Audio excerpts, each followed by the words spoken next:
Log entry 2187.45.3, Galactic Standard Time. Chief Xenobiologist Zix Narath, Confederation Research Vessel Curiosity's Folly.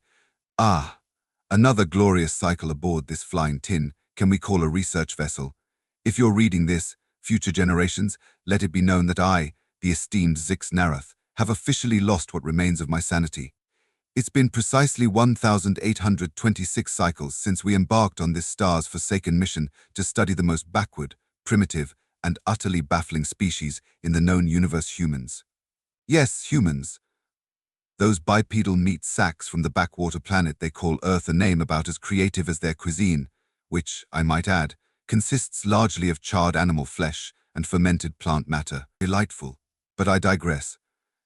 Today's log entry is not about their culinary atrocities, but rather about an experiment that has left our entire research team questioning the very laws of physics and our career choices, mostly our career choices. It all began when we decided to test the radiation resistance of our latest human specimen. We'll call her Subject X because, quite frankly, I can't be bothered to remember their unnecessarily complex names. Something with too many consonants, no doubt. Probably Jennifer or Michael, or some other cacophony of syllables. Now, before you judge us for subjecting a sentient being to potentially lethal doses of radiation, let me assure you that we had obtained all the proper permits and waivers. The Galactic Ethics Committee had given us their stamp of approval, which is about as meaningful as a P. Thark's promise of sobriety. Our lead physicist, Dr. Quickslop, had meticulously calculated the exact dosage of omega radiation required to reduce any known life form to a puddle of goo. And when I say meticulously, I mean he spent a solid 15 minutes punching numbers into his datapad while simultaneously attempting to balance a spork on his proboscis. The epitome of scientific rigor, ladies and gentle beings. The test chamber was prepared, a sleek contraption of gleaming metal and pulsing energy conduits that looked like it had been ripped straight out of one of those human sci-fi entertainments. You know, the ones where aliens are always inexplicably humanoid and speak perfect English. Yes, those.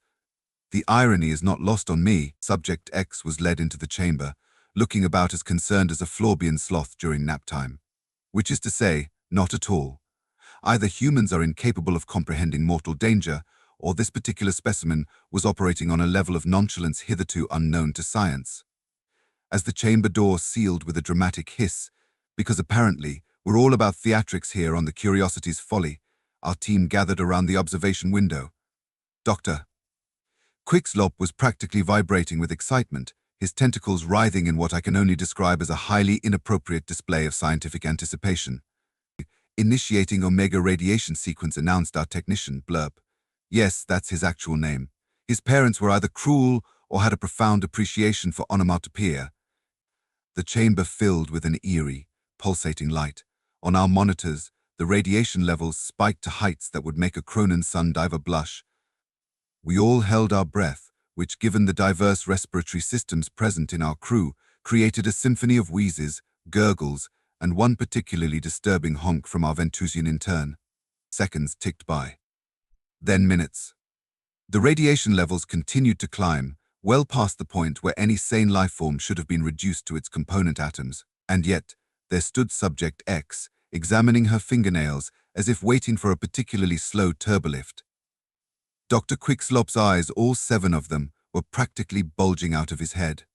This is impossible, he sputtered, spraying the observation window with a fine mist of bioluminescent saliva. The human should be dead. Decimated. Discombobulated. I'm fairly certain that last word doesn't mean what he thinks it means, but I was too flabbergasted to correct him. Perhaps the sensors are malfunctioning, suggested Blurb, ever the voice of reason in a sea of chaos. But no, the sensors were working perfectly. We triple-checked, then quadruple-checked, then performed a few more checks just for the sheer absurdity of it all. The human was, indeed, being bathed in enough omega radiation to power a small moon. And she was fine. Perfectly, maddeningly fine. As the test reached its predetermined time limit, we had no choice but to shut down the chamber and release our subject. The door opened with another theatrical hiss. I really must have a word with our sound design department, and out strolled Subject X, looking for all the world like she'd just enjoyed a relaxing spa treatment. That was neat, she said, stretching casually. Kind of tingly. Do you guys have any snacks? I'm starving. The silence that followed was so profound, you could have heard a whispering mote of Sirius VI clear its throat. And those things are microscopic. It was at this point that I seriously considered retiring to become a moisture farmer on Tatooine. Yes, I'm aware that's a fictional planet from human entertainment. That's how desperate I was. But no, the path of science demands sacrifice. And apparently it also demands that we completely rewrite our understanding of biology, physics, and the fundamental nature of reality. All because one hairless ape decided to defy the laws of the universe. In the cycles that followed, we subjected Subject X to every test imaginable. We exposed her to vacuum, plunged her into the crushing depths of simulated gas giants, and even tried to bore her to death with a marathon reading of Vogon poetry. Nothing. Not a scratch, not a wheeze, not even a yawn. Our human, it seemed, was indestructible. The theories flew around the lab like deranged Mercurian fireflies. Perhaps humans had evolved some sort of adaptive shielding? Maybe they were secretly energy beings masquerading as flesh and blood. Or, as our perpetually paranoid security officer suggested, this was all an elaborate ruse by the Terran government to mess with our heads. Personally, I was beginning to suspect that the universe itself had developed a twisted sense of humor. As news of our findings spread, the scientific community erupted into chaos. Conferences were called, papers were hastily published, and even more hastily retracted, and more than a few esteemed researchers were seen sobbing quietly into their tentacle warmers. Meanwhile, Subject X remained blissfully unaware of the pandemonium she had caused. Her primary concerns seemed to be the quality of our food synthesizers, admittedly subpar, and whether we got any good channels on our communication arrays. I didn't have the heart to tell her that Netflix and chill wasn't exactly a priority in deep space research. It was during one of our many follow-up tests that the true nature of human resilience finally began to dawn on us. We had Subject X in the neutron flux chamber, don't ask, when she casually mentioned something that made my primary heart skip a beat. You know, she said, munching on a protein bar that I'm pretty sure was designed for Arcturian rock goats. This reminds me of this one time in college when I accidentally microwaved a fork. Sparks everywhere. Thought I was going to die, but hey, here I am. I blinked all four of my eyes in rapid succession. You what? She shrugged, a maddeningly nonchalant gesture that I've come to associate with humans facing certain doom. Oh yeah, humans do dumb stuff all the time. We're pretty good at bouncing back though. Like this one guy I knew jumped out of a plane and his parachute didn't open, but he landed in a bramble bush and walked away with just a few scratches. Wild, right? Wild didn't even begin to cover it. As we dug deeper, a pattern emerged. Humans, it seemed, had an uncanny ability to survive situations that should, by all rights, turn them into cosmic dust. They fell from great heights, ingested toxic substances for the lulz.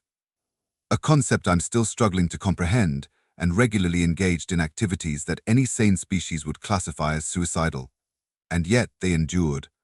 More than that, they seemed to thrive on it. It was Dr. Quickslop who finally put it into words, his voice filled with a mixture of awe and existential dread. They're not indestructible. They're just improbably lucky. And there it was. The great mystery of human resilience, laid bare in all its ridiculous glory. These creatures, these walking, talking statistical anomalies, had stumbled their way into becoming one of the most durable species in the galaxy. Not through advanced technology, not through millions of years of careful evolution, but through sheer, dumb luck and a stubbornness that bordered on the pathological. As I sit here, recording this log entry for posterity and my own questionable sanity, I can't help but wonder what this means for the future of the galaxy. A species that can accidentally microwave metal and walk away unscathed is either going to be the greatest ally we've ever known or the most terrifying force the universe has ever seen. Probably both, knowing our luck. To any future researchers who stumble upon this log, I offer you this advice: when dealing with humans, expect the unexpected, and then expect the unexpected to do something even more unexpected. Pack antacids. You'll need them. As for me, I'll be here, watching in equal parts horror and fascination as our human subject continues to defy death, physics, and common sense with a smile and a quip. It's going to be a long mission. End log entry.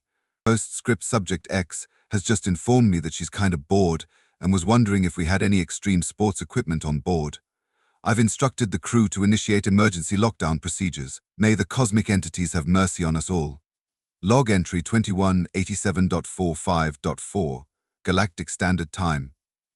Chief Xenobiologist Zix Narath, Confederation Research Vessel Curiosity's Folly. Whoever said may you live in interesting times clearly never met a human. If they had, they'd have realized that interesting is a gross understatement when it comes to these talking catastrophes waiting to happen.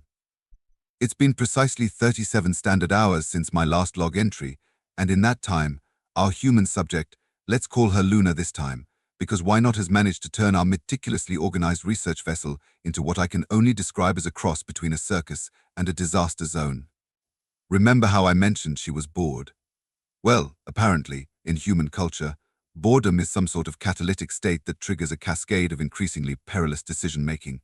Who knew? It started innocently enough. Luna asked if she could check out our engineering bay. Dr. Quickslop, in a moment of what I can only assume was temporary insanity, agreed. After all, what harm could come from letting an indestructible primate loose among our most sensitive and expensive equipment? I'll tell you what harm. Within 15 minutes, Luna had somehow managed to reconfigure our artificial gravity generators into what she enthusiastically called a bounce house. Yes, you read that correctly. Our state-of-the-art research vessel, the pride of the Confederation fleet, was transformed into a floating playground. I found out about this development when I suddenly found myself ricocheting off the ceiling of my quarters, my data pads orbiting around me like some demented asteroid belt. By the time I managed to flail my way to the engineering bay, half the crew was already there, bouncing around with varying degrees of glee and terror. And there was Luna, in the center of it all, performing what she called sweet mid-air flips and encouraging our gelatinous matrix engineer, Blob, yes, that's his name. And no, I don't want to talk about it, to try something called a double backflip with a twist. Bob, bless his amorphous heart, was game. The result was, well, let's just say we're still finding bits of him in the air vents. Once we managed to restore normal gravity and reassemble Blob, I thought foolishly, naively, that the excitement was over. Oh, how wrong I was. You see, Luna had gotten a taste for improving our systems. In rapid succession, she reprogrammed our food synthesizers to produce something called pizza. The less said about that culinary abomination, the better. Although I must admit, Blurp seems to have developed an alarming addiction to it. Attempted to create a slip-end slide in the main corridor using a combination of cleaning solution and the liquid from our hydraulic systems. The resulting chemical reaction created a sentient slime mold that's now demanding voting rights. We convinced our AI navigation system that it would be totally rad to plot a course through an asteroid field because, and I quote, "It's just like that trench run in Star Wars." Initiated an impromptu talent show in the mess hall, during which our quantum harmonics specialist attempted to sing something called Bohemian Rhapsody. We're still trying to unshatter the windows. And all of this, mind you, without a single scratch on her. Not one. Meanwhile, the rest of us look like we've gone 10 rounds with a Cronin Berserker in a 0G blender. But here's the truly maddening part. Despite the chaos, despite the property damage, and the potential diplomatic incident with the newly sentient slime mold, I can't help but notice that the crew seems happier, more energized. There's a buzz in the air that wasn't there before, a sense of camaraderie forged in the fires of shared absurdity. Dr. Quickslop, who I once saw weep openly at the sight of an improperly formatted research paper, was last seen attempting to master something called the moonwalk in the anti-grav chamber. Our usually stoic security officer has developed a penchant for practical jokes, although his understanding of humor needs some work. Note to self explain to him that replacing someone's oxygen supply with helium is not universally funny across all species. Even Blurp, eternally pessimistic Blurp, cracked what I believe was a smile today. Either that, or he was having some sort of seizure. With Blurp, it's hard to tell. As for me, well, I'd be lying if I said I wasn't. Intrigued. Horrified, yes. Questioning every life choice that led me to this point. Absolutely. But intrigued nonetheless. There's something about Luna's approach to life, this reckless, joyous embrace of the absurd that's undeniably infectious. It's as if, by some quirk of evolution or cosmic joke, humans have developed immunity not just to physical harm, but to the soul-crushing weight of existential dread that plagues so many sentient species. They laugh in the face of danger, not because they don't understand it, but because they've somehow made peace with the fundamental chaos of the universe. It's simultaneously terrifying and awe-inspiring. As I sit here, nursing my third cup of Regelian nerve tonic doctor's orders, I find myself wondering, what if this is the secret to humanity's improbable survival? Not luck, not some unknown physical resilience, but a psychological fortitude born from millennia of narrowly avoiding self-destruction. What if their greatest strength is not their ability to survive the impossible, but their unshakable belief that they will? It's a hypothesis that would be almost poetic if it weren't so utterly terrifying in its implications. A species that treats the universe as a cosmic playground, bouncing back from every calamity with a laugh and a watch this. The mind boggles at the possibilities. And yet, there's a part of me, a part one I'm almost ashamed to admit exists, that's beginning to understand the appeal. To see the universe not as a series of experiments to be cautiously conducted, but as a vast, chaotic wonderland to be explored with reckless abandon. Is this what it feels like to be human? To stand on the precipice of the unknown and, instead of carefully calculating the risks, to simply leap with a whoop of joy. I find myself both thrilled and terrified by the prospect. As I conclude this log entry, Luna has just proposed what she calls a super fun science experiment. It involves our particle accelerator, a case of something called Mountain Dew, and a device she's cobbled together from spare parts that she claims will totally revolutionize faster than light travel, or at least make the coolest light show ever. Against my better judgment, I'm going to allow it. May the cosmos have mercy on us all. End log entry. Log entry 2187.45.5, Galactic Standard Time. Chief Xenobiologist Zix Narath, Confederation Research Vessel Curiosity's Folly. If you're listening to this log entry, it means one of two things has happened.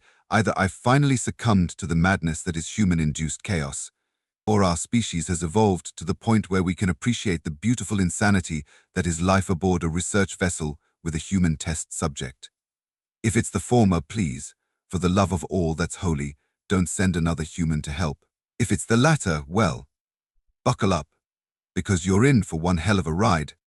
Luna's super fun science experiment turned out to be exactly as catastrophic and brilliant as one might expect from a species that once looked at a mushroom cloud and thought, neat. Let's make more of those. The good news is that we didn't blow up the ship. The bad news is, well, everything else. Let me set the scene picture, if you will. Our state-of-the-art particle accelerator. A marvel of modern science capable of smashing subatomic particles together at near light speeds. Now, imagine that same particle accelerator filled with a sickly green liquid that smells like artificial sweetener and regret. That, my friends, is Mountain Dew.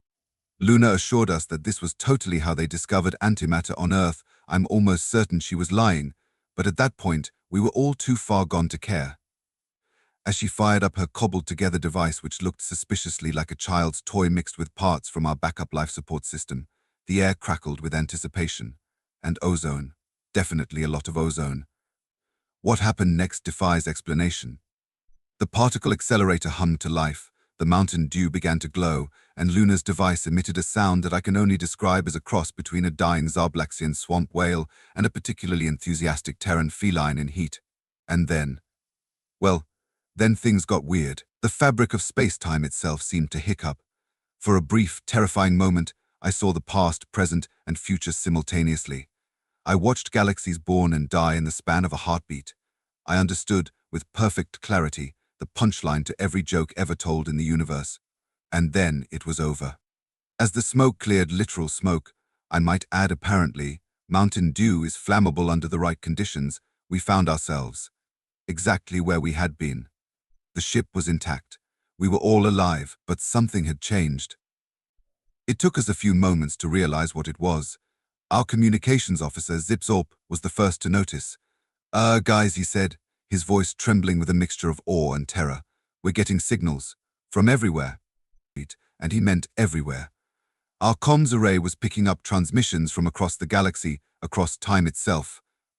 We were hearing radio broadcasts from Earth's 20th century. distress signals from ships that wouldn't be built for another 1,000 years, and what sounded suspiciously like a Vogan poetry reading from a parallel dimension where, against all odds, they had actually developed a sense of rhythm. Luna, naturally, was ecstatic. "Dudes," she exclaimed, her eyes wide with manic glee. "We totally just invented pan-temporal, multidimensional communication. This is like Nobel Prize stuff." I was about to point out that we don't have Nobel Prizes in the Galactic Confederation, and B, I'm pretty sure accidentally ripping holes in the space-time continuum is frowned upon by most reputable scientific bodies. But I was interrupted by something even more unprecedented. Blurp laughed. Not a chuckle, not a snicker, but a full-bellied, roof-raising guffaw. Blurp, whose species communicates primarily through mournful sighs and disapproving clicks, was doubled over in hysterics. And just like that, the floodgates opened. The entire crew lost it. We laughed until we cried, until our various respiratory organs ached, until we were little more than a quivering mass of interspecies hilarity. Because really, what else can you do when you've just witnessed the laws of physics being casually rewritten by a hyperactive primate and a carbonated beverage? As our laughter finally subsided, replaced by the occasional hiccup and giggle, I looked around at my crew. Dr. Quickslop was wiping tears from all 7 of his eyes. Our gelatinous matrix engineer Blob had laughed so hard he'd split into 3 distinct entities, each of which was now trying to pull itself together literally. Even our ship's AI seemed amused, its usual monotone replaced by a voice that can only be described as barely containing its mirth. And there, in the center of it all, was Luna. Covered in Mountain Dew residue, her hair standing on end from the electrical discharge, grinning like she'd just won the galactic lottery. In that moment, I understood something fundamental about humans, something that all our tests and experiments had failed to capture. Their true superpower isn't their improbable durability or their luck. It's their ability to face the impossible, the terrifying, the utterly absurd, and not just survive it, but embrace it, to find joy in chaos, possibility in disaster. We had set out to study human resilience, to quantify and categorize it, but in doing so we had almost missed the point entirely. Human resilience isn't about not breaking, it's about breaking in all the right ways, about shattering the barriers between the possible and the impossible. As we began the monumental task of cleaning up the lab and figuring out how to close the temporal rifts before they caused any major paradoxes, I found myself filled with a strange sense of optimism. Yes, having Luna aboard was dangerous, unpredictable, and had probably shortened my lifespan by several cycles, but it had also awakened something in us, a long-dormant sense of wonder and possibility. For the first time in longer than I care to admit, I was excited about what the next cycle would bring. What new impossibility would we face? What fundamental law of the universe would we accidentally upend? Whatever it was, I knew one thing for certain: it was going to be one hell of a ride. As I conclude this log entry, Luna is already planning our next experiment, something about using the ship's tractor beam to, and I quote, "play the biggest game of intergalactic ping-pong ever." I should stop her. I should put my foot down and remind everyone that we are serious scientists on a serious mission. But instead, I find myself asking, what do you need me to do? After all, that's the human way, isn't it? To look at the insane, the impossible, the utterly ridiculous and say, why not? So here we go again, diving headfirst into the unknown. May the cosmos grant us luck, grant us safety, but most of all, may it grant us the unshakable, irrational optimism of a human who's just had a really terrible idea. End log entry. Epilogue, transmission intercepted by Galactic Confederation High Command. From Admiral Zix Tara, Head of Scientific Research Division, into all Confederation research vessels. Subject: Urgent Human Containment Protocol. Attention all research vessels. It has come to our attention that several of our xenobiology teams have been conducting experiments with human test subjects. While we appreciate the scientific curiosity driving these studies, recent events have forced us to reevaluate the wisdom of this approach. Effective immediately, all human subjects are to be returned to their home planet. Any vessel currently housing a human is to proceed directly to Earth for immediate disembarkation. Do not, under any circumstances, allow your human subjects to try one last thing or say goodbye to the warp core. We've fallen for that before, and we're still finding dimensional rifts in some of our older ships. Furthermore, Earth is hereby classified as a Class X restricted zone. No further contact is to be initiated without express permission from High Command. We simply cannot risk further exposure to their particular brand of chaos. And to those of you who have worked closely with humans, we understand that this news may be disappointing. Many of you have reported feeling more alive or like the universe is full of endless possibilities after your encounters. While we sympathize, we must prioritize the structural integrity of space-time over your newfound zest for life. A support group will be established for those struggling to readjust to a human-free existence. Please contact Dr. Vork's Nax if you find yourself experiencing symptoms such as spontaneous laughter, an urge to see what happens if I push this button, or the belief that faster-than-light travel can be achieved with household appliances and sheer optimism. Remember, we are scientists. We observe, we analyze, we maintain a safe distance. We do not hold our breath and hope for the best or wing it. That being said, off the record, it was pretty amazing, wasn't it? Ad Astra, but maybe not quite per aspera this time. Admiral Zix Tara. Yes, if anyone asks, I absolutely did not just wink while dictating that last part. Maintaining plausible deniability is crucial in these matters.